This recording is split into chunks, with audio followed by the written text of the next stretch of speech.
পাকিস্তানি নির্বাচনের সরকার গঠন নিয়ে চলছে নানা সমীকরণ। কারা ক্ষমতায় আসছে আর প্রধানমন্ত্রী বা কে হবেন তা নিয়ে শুরু হয়েছে আলোচনা, বিশ্লেষণ এবং চ্যালেঞ্জ। এর মধ্যে ফলে এগিয়ে থাকা পাকিস্তান পিটিআই প্রধান ব্যারিস্টার গওহর প্রধানমন্ত্রী কে হবেন তা নিয়ে মতামত প্রদান করেছেন।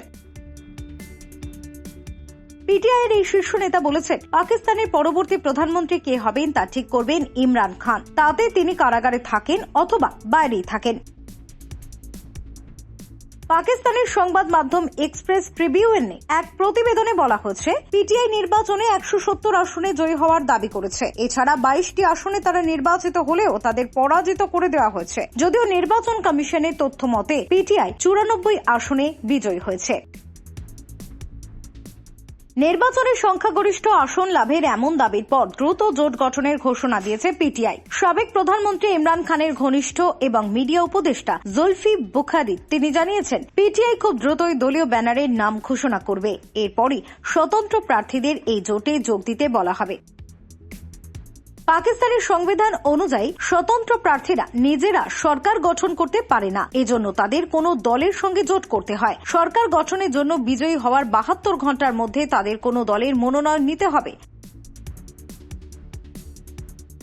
গওহর খান জানিয়েছেন, ইসলামাবাদের 3টি, সিন্ধুর 4টি এবং পাঞ্জাবের বাকি অংশ সহ 22টি আসনে ফর্ম 45 অনুসারে পিটিআই জিতেছিল, কিন্তু আসনগুলি ফল পরিবর্তন করে পরাজয় দেখানো হয়েছে।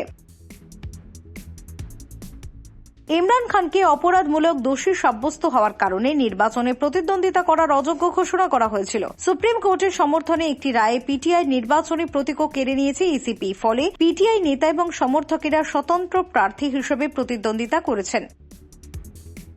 265টি আসনের মধ্যে 255টিতে ফল ঘোষণা করা হয়েছে। এতে দেখা গিয়েছে স্বতন্ত্র প্রার্থীরা জিতেছে 100টি আসনে, যাদের বেশিরভাগই পিটিআই সমর্থিত। তারপরে পিএমএলএন ও পিপিপি যথাক্রমে 73টি এবং 54টি আসনে জয় পেয়ে এগিয়ে রয়েছে।